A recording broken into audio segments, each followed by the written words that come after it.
Assalamualaikum Sobat Football United. Sekarang gue ingin ngobrol ringan ya terkait dengan sebuah artikel di Daily Mail tentang Harry Kane. Nah, Harry Kane ini kan disebut sebagai salah satu kandidat terkuat sebenarnya, pemain yang dianggap ideal oleh Erik ten Hag ya untuk bisa mengisi lini depan Manchester United. Langsung aja opini gue tentang Harry Kane. Harry Kane pemain yang luar biasa.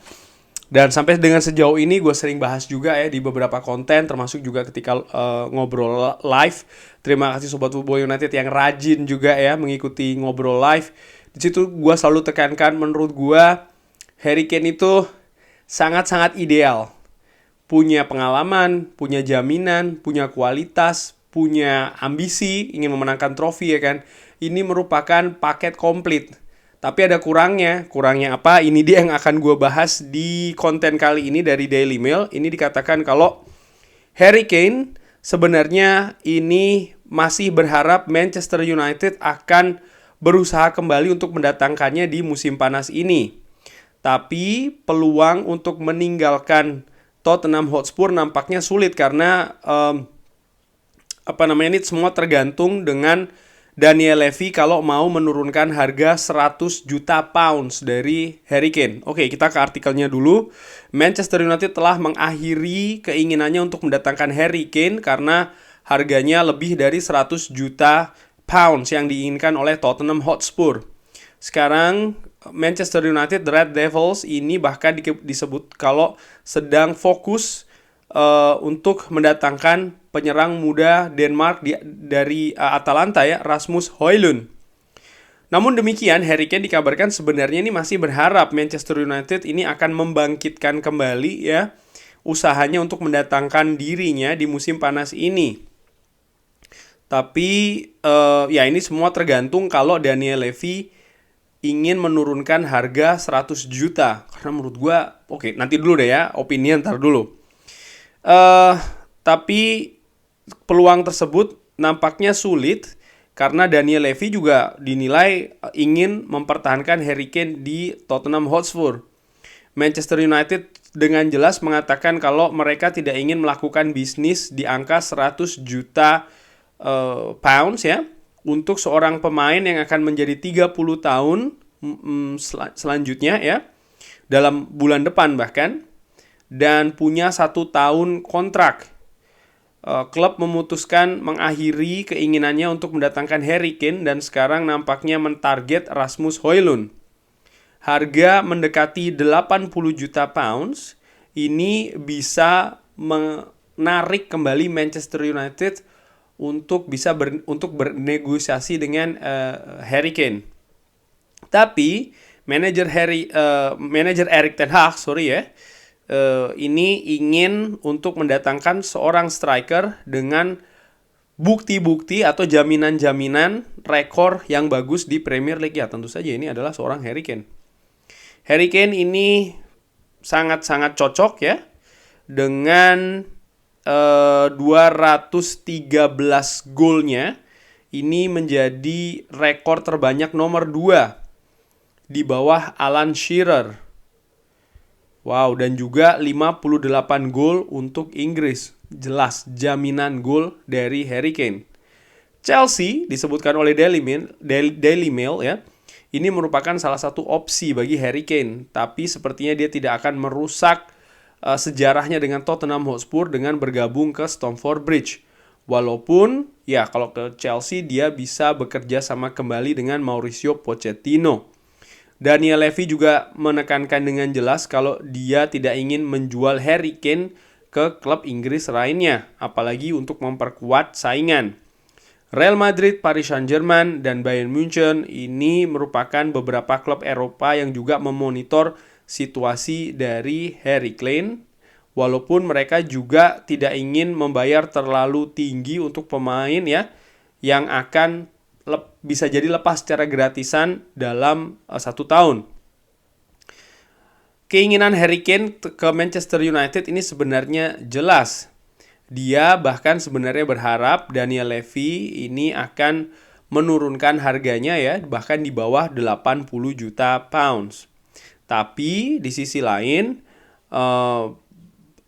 Daniel Levy yang pernah menolak 125 juta pounds tawaran dari Manchester City 2 tahun lalu, nampaknya memang masih akan terus menahan Harry Kane paling tidak sampai setahun ke depan ketika ada kemungkinan dia lepas secara gratisan. Nah, di sisi lain, ya Rasmus Højlund yang sekarang juga menjadi ditulis oleh Daily Mail ya, bahwasanya Rasmus Højlund ini menjadi alternatif dari Harry Kane saat ini. Ya angkanya juga terlalu tinggi di angka 86 juta pounds ya, dan Manchester United ingin supaya harganya ini diturunkan. Nah, ini masalah bagi Manchester United, tantangan ya. Dengan budget yang dikabarkan berapa? 150 juta kabarnya, sekitar segitu. Mengincar pemain yang memang punya kualitas yang dibutuhkan oleh Manchester United, intinya itu ya, kualitas banyak hal lah. Tapi angka 100 juta itu terlalu banyak. Bagaimana, harga berapa ya menurut gua pantas untuk Harry Kane? Gua menilai kalau dibandingkan dengan Mason Mount yang saat ini juga sedang dinegosiasikan oleh Manchester United dan Chelsea, situasinya sama-sama pemain Inggris, pemain tim nasional, kontrak sama-sama tersisa 1 tahun. Gua melihat kalau Mason Mount itu sebenarnya di angka 40-50 juta. Mengingat ya dia kontraknya tinggal 1 tahun lagi, Chelsea bisa kehilangan secara gratisan. Bagaimana dengan Harry Kane? Angkanya berapa? Menurut gua ya agak berbeda karena berbeda dengan Mason Mount, Harry Kane lebih punya pengalaman dan dari berapa? 5-7 musim terakhir ya, bahkan lebih, terlihat jelas bagaimana konsistensi Harry Kane dalam mencetak gol di Premier League. Lalu juga bagaimana ambisinya tetap tinggi, baik itu untuk meraih gelar-gelar individu maupun juga gelar bersama klub ya. Dan juga bagaimana dia sudah matang, bisa berperan di banyak posisi, ketersediaannya juga sangat tinggi, artinya angka cederanya itu sangat-sangat minim, ya kan? Dari situ gue menilai angka yang cocok bagi Harry Kane sekitar 70-80 juta. Lebih dari itu menurut gue tuh angkanya terlalu tinggi. Melihat ya dia akan habis ya, kontraknya ada 1 tahun lagi dan juga usianya. Untuk usia, gue melihat Harry Kane secara ringan amatiran ini masih bisa bermain di level tertinggi paling tidak untuk 3 tahun ke depan. Paling tidak ya untuk 3 tahun ke depan. Artinya kalau Manchester United mendatangkan untuk musim depan, untuk musim depannya lagi Manchester United sudah bisa mendatangkan striker muda nih sebagai proyeksi untuk melanjutkan Harry Kane.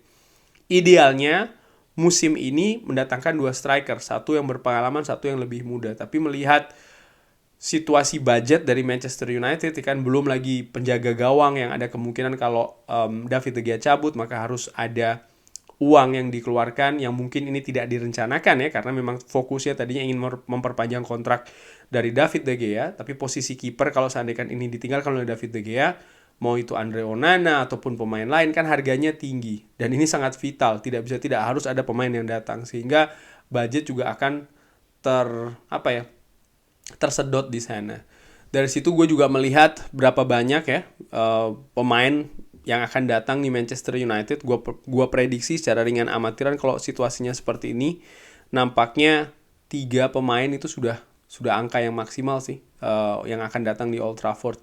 Ini dengan asumsi penjaga gawang jadi cabut ya, artinya David De Gea.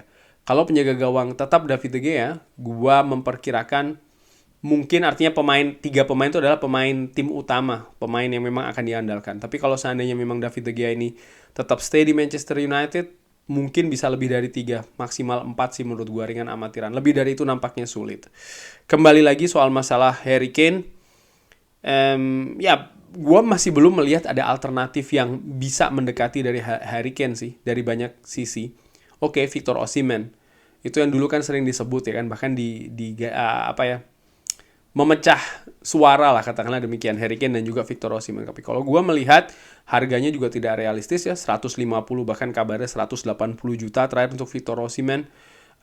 Dan dia belum pernah bermain di Premier League. Oke, dia memang bagus bersama Napoli musim ini, tapi gue juga masih mempertanyakan konsistensi penampilan dari Victor Osimhen. Sehingga kalau gue lihat dari faktor konsistensi, belum pernah keluar Itali, lalu harganya 150-180 juta, nampaknya gue masih berpikir ya Harry Kane sosok yang lebih ideal bagi Manchester United dengan faktor-faktor yang sudah gue ulangi lagi. Yang sudah gue sebut lagi dan tidak akan gue ulangi. Dan bagaimana dengan Rasmus Højlund? Harga 86 juta itu menurut gue terlalu tinggi untuk pemain yang tidak konsisten, belum konsisten ya. Bersama dengan Atalanta, usianya muda, ada potensi bisa jadi ya, memang betul secara positif kalau melihat seperti itu. Tapi jangan lupa ada juga resiko negatif yang bisa terjadi. Kita lihat bagaimana tim-tim besar di Premier League musim lalu juga banyak atau beberapa tim mendatangkan pemain dengan harga mahal, sekalipun dengan track record yang bagus, tapi sang pemain juga nggak langsung bisa nyetel at least kan. Dan ini kan merupakan suatu hal yang sebenarnya tidak diharapkan begitu. Dan untuk Manchester United tentu saja yang diinginkan adalah striker yang jadi gitu loh, yang langsung bisa diandalkan dan langsung bisa diharapkan. Erik ten Hag pun mengatakan kalau salah satu kriteria striker untuk Manchester United musim depan adalah yang jelas, yang pasti. Dan menurut gue masih melihat ini Harry Kane sih. Cuman ya kalau seandainya memang, bagaimana kalau seandainya memang tidak lepas Harry Kane, gue secara ringan amatiran masih berpikir ya kita coba lagi untuk mendatangkan sang pemain, karena dia bisa lepas secara gratisan. Mungkin bisa dicoba di musim dingin mendatang ya kan. Konsekuensinya apa? Ya mungkin masih dengan situasi yang sama saat ini, bisa juga mendatangkan striker dengan harga yang lebih murah ya, sebagai backup. Tujuannya nanti setelah Harry Kane datang, bagaimana dengan striker yang ada saat ini ya. Kalau situasinya seperti ini, gue berpikir bisa jadi tetap akan sama. Artinya Anthony Martial masih punya kemungkinan tetap stay di Old Trafford. Marcus Rashford bisa bergerak kembali ke depan ya, sebagai ujung tombak. Atau bahkan Wout Weghorst bisa jadi dipermanenkan. Menurut gue kemungkinan itu tetap masih terbuka sih ya. Tapi bagaimana menurut Sobat Football United? Gue ingin dengar komentarnya ya, seperti biasa yang sopan, tidak spam. Terima kasih sudah menyaksikan. Jangan lupa like, subscribe. Wassalamualaikum warahmatullahi wabarakatuh.